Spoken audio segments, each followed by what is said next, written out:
Good morning. Ano pong atin, ma'am? Nasa meron pong osteoarthritis. Meron ng tinnitus.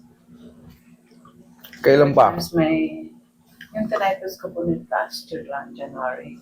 So, anong epekto sa inyo ng tinnitus, no? Nahihilo ba kayo? Nagkakaroon ba kayo ng parang... Lately, one time parang na-vertigo ako. Yes, yan po yung mga ano niyan eh. Pag meron kayong gano'n, may mga epekto po yan, side effect. Minsan, para kayong gumigewang nalulula. Okay. Ano pa po? Sa lower back.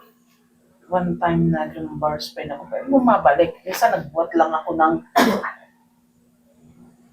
Ganun po talaga pagka... Pag tatandaan nyo, pag ang lower back nyo hindi consistent, sumakit ngayon.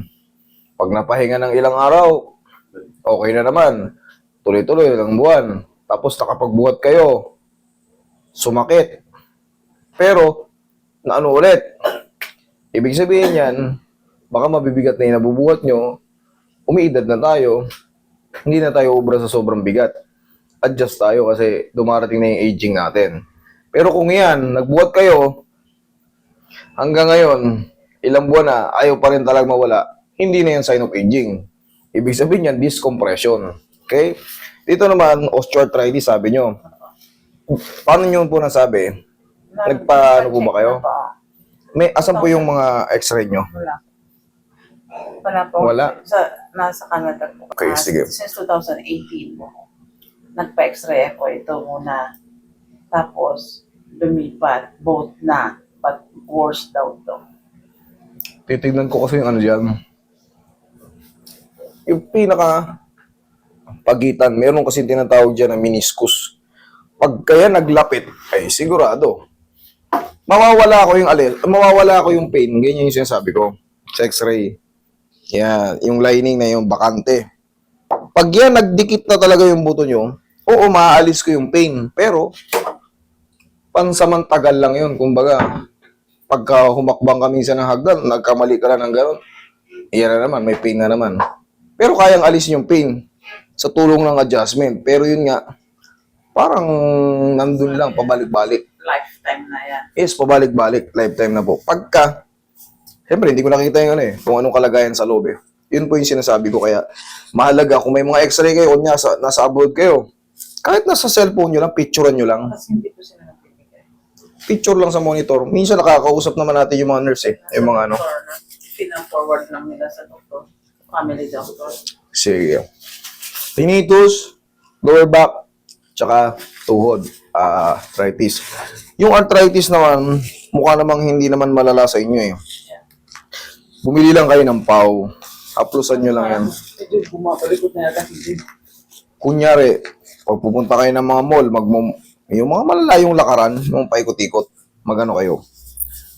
Maghaplos kayo ng pau. Maniwala kayo. Ang laki ng epekto. Lahat kayo.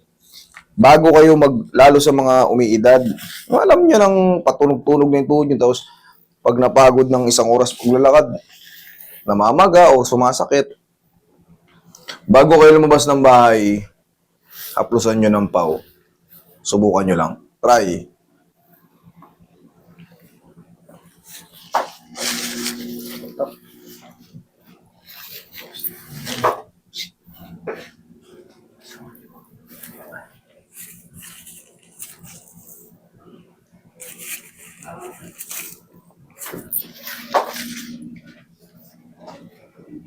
Tinnitus, nagkikreate ng vertigo. Ako, Ayan.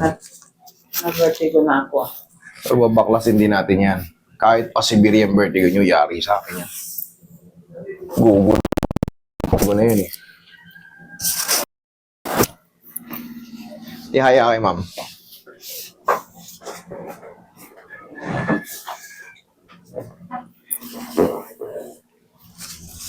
Yan natin yung tuhod ni ma'am.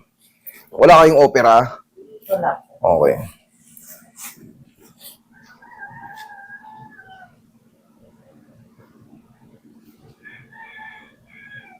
Ito medyo may...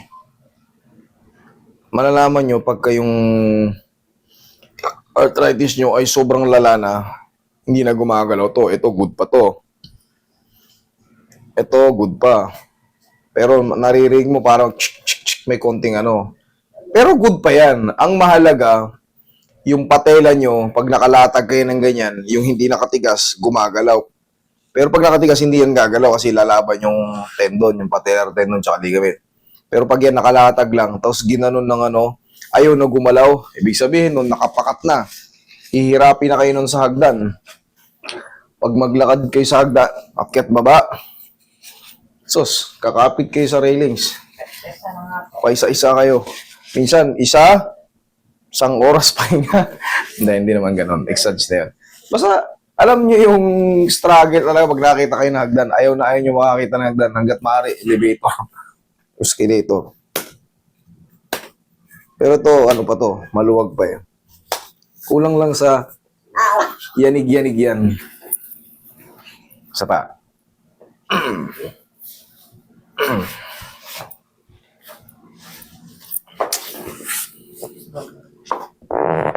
Ay, sabog. Try natin to.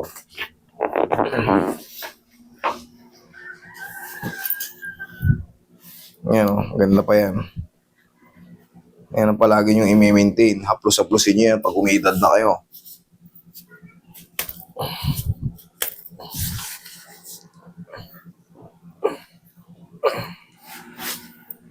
Okay, tagilid ma'am.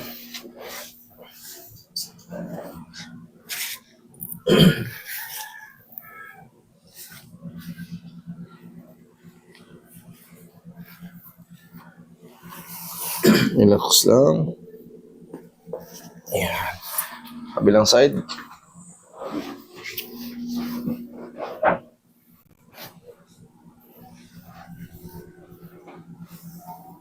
Relax lang. Okay, dapa.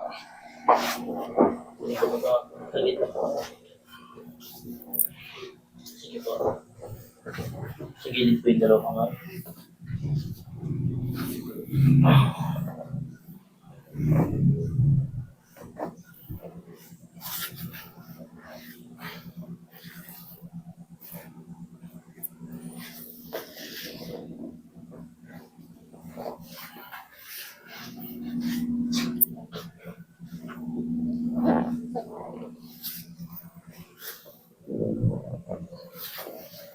Relax lang.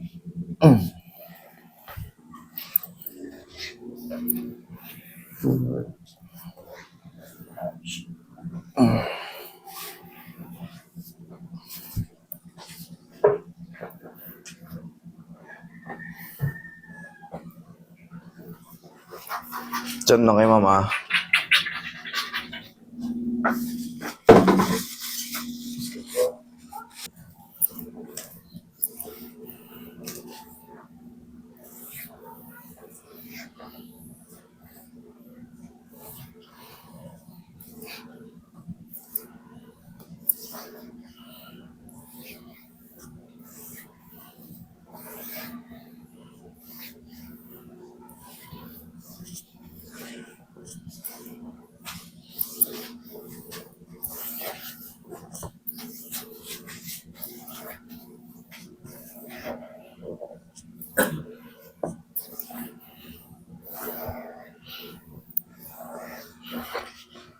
Ihaya kay ma'am.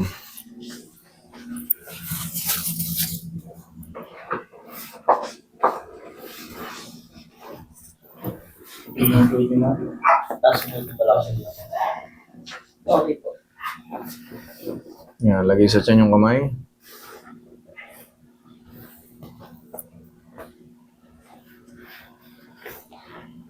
Relax lang. Inhale. Exhale.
arthritis rheuma, sakit ng tiyan, sakit ng mga muscle, mga joint. Subukan niyo yung PAW. Pag gagamitin niyo yung PAW, alog niyo muna. Yan. Meron yung si Capmo extract na tumutulong para tanggalin yung mga sakit-sakit natin. Tapos yung scents niya, friendly. Nabibili ko ito. Mabibili niyo yan sa lahat ng leading drugstore, sa mga mall, kahit sa mga malaking tindahan, meron yan. Pero Nationwide. sa ibang bansa, Ayun lang. Wala pa tayo niyan sa ibang bansa. Yan ay Philippine made. Wala pa tayo niyan sa Ewan ko lang kung may nag-angkat na. Pero nung nasa Saudi ako, wala niyan eh. Baka ngayon, kaso matagal na ako nag-Saudi. Baka ngayon, meron na. Hindi ako sure. Pero, yan ay dito sa lahat ng mga leading drugstore, meron yan. Sa mga malls, meron na rin yan.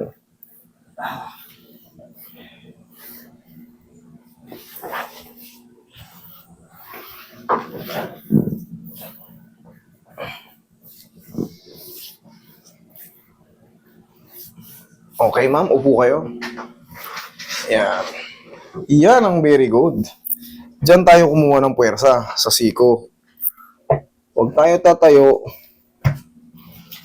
ng diretso para kang tinumbang saging, tinayo mo yung saging. Hindi ganun. Sa siko kayo kumuha pag nakakaranas na kayo ng mga back pain. Lalo sa mga umiidad, kahit wala pa kayong back pain, huwag niyong puwersahin yung balakang niyo kasi medyo manipis na yung mga disc nyo at rumurupok-rupok na yung mga piyesa natin panloob. Baka sumakit sa mga simpleng kilos lang. Kaya mag-iingat tayo sa ating mga lolo-lola.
Check nyo, lakad nyo. Tignan nyo kung anong changes. Or lalo na kayong nalumpo. Sige, lakad. Ano? okay, sir. Sabi ko sa'yo eh. Tagal ito eh. Pau lang ang ano yan. Sagot, konting pectus tapos pau. Kaya kung maglalakad kayo papuntang mall, pagka alam nyo yung mga malalayo, kumbaga, alam nyo magmamasyal-masyal kayo, sa lubo, bago kayo lumas ng bahay, ganyan-ganyan ninyo na yan. Pati yung mga muscle nyo rito sa Yan. Okay? Mas nasa. Thank you, sir. Oh, thank you. Sige.